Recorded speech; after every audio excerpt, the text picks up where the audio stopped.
Praise the Lord, ஹல்லேலூயா. அன்புக்குரியவர்களே, நாம் மீட்கப்பட்டவர்களாக, பாதுகாக்கப்பட்டவர்களாக, விடுதலை பெற்ற மக்களாக, மிகவும் பாக்கியம் பெற்ற மக்களாக வாழ்வதற்காக இயேசு தன் பரிசுத்த உடலை, தன் பரிசுத்த இரத்தத்தை நமக்கு பரிசாக தந்திருக்கிறார்.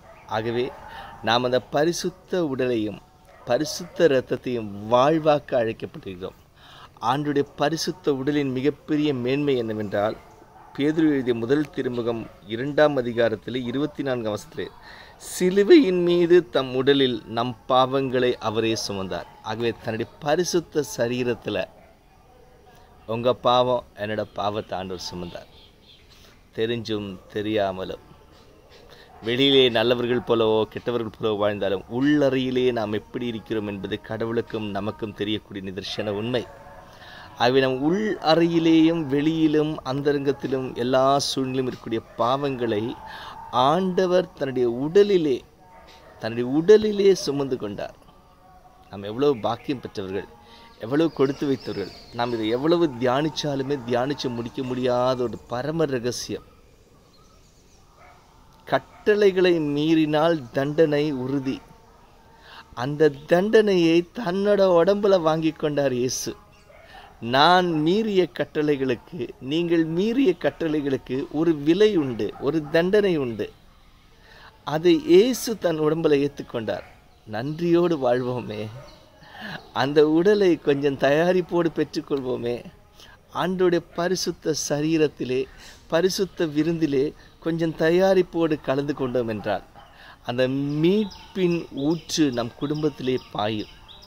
அன்பர்களே, நாம் வாழக்கூடிய காலகட்டத்திலே கண்ணுக்கு புலப்படுகின்ற விதத்திலே கடவுளின் வல்லமை, கடவுளின் இரக்கம் இந்த பூமியிலே வலம் வருகிறது என்று சொல்லப்போனால் அது நற்கருணை. ஆகவே இயேசுவின் இரத்த சரீரம், ஆகவே அதை நாம் கொண்டாட வேண்டும். எனக்கு மீட்பு, என் பாவத்தினுடைய தண்டனையை, என் பாவத்தினுடைய விலையை ஒரு கடவுள் தன்னுடைய உடம்புல சுமந்து கொண்டாரே. நாம் ரொம்ப சந்தோஷமாக வாழ வேண்டியவர்கள். நம்முடைய பிரச்சனை என்று சொல்லப்போனால் நாம் அதை உய்த்துணராமல் நம்முடைய இஷ்டத்துக்கு வாழ்ந்து கொண்டிருக்கிறோம். ஆகவே அன்பர்களே, ஆண்டோடைய இரத்த சரீரத்தை கொண்டாடுங்கள். ஆண்டோடைய இரத்த சரீரத்தை நல்ல பாவசங்கனம் செய்து அதை பெற்றுக்கொண்டு உங்கள் குடும்பத்துக்குள்ளே இருக்கக்கூடிய அந்த பாவக்கட்டுகள், சாபக்கட்டுகள், நோயின் கட்டுகள், தலைமுறையின் கட்டுகளிலிருந்து விடுதலை பெற்றுக்கொள்ளுங்கள். எந்த கட்டுகள் இருந்தாலும் இயேசு கிறிஸ்துவின் இரத்த சரீரத்துக்கு முன்பாக சுட்டெரிக்கப்படும். இயேசு கிறிஸ்துவின் இரத்த சரீரத்துக்கு முன்பாக செயலற்று போகும். ஆகவே நீங்கள் செய்ய வேண்டியது ஒரே ஒரு விஷயந்தான். கொஞ்சம் ஆசைப்பட்டு, ஆண்டோட உடம்பின் மீது ஆசைப்பட்டு நல்ல பாவசங்கனம் செய்து அவருடைய உடலை பெற்றுக்கொள்ளுங்கள். இயேசுவின் இரத்தம் உங்கள் உடலுக்கு முத்திரையாக, இயேசுவின் இரத்தம் உங்கள் எதிர்காலத்துக்கு முத்திரையாக, இயேசு கிறிஸ்துவின் இரத்த சரீரம் உங்கள் குடும்பத்தின் முத்திரையாக, இயேசு கிறிஸ்துவின் இரத்த சரீரம் உங்கள் வீடுக்கு முத்திரையாக அமைவதாக.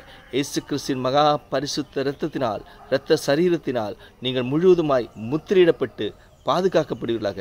இந்த உலகத்தில் இருக்கக்கூடிய பாதுகாப்பிலே மிக உயர்ந்த பாதுகாப்பு இயேசு கிறிஸ்துவின் இரத்த சரீரம். ஆகவே முத்திரையிடப்பட்டவர்களாய், ஆண்டோட இரத்த சரீரத்தை உட்கொண்டு ஆண்டோட இரத்த சரீரத்தால் முத்திரையிடப்பட்டவர்களாய் வாழ்வீர்களாக. இயேசுவின் மகா பரிசுத்த இரத்த சரீரம் என்றென்றும் உங்களுக்கு பாதுகாப்பாக இருப்பதாக அந்த ஆண்டோடைய இரத்த சரீர திருவிழா வாழ்த்துக்களை தெரிவித்துக் கொள்கிறேன்.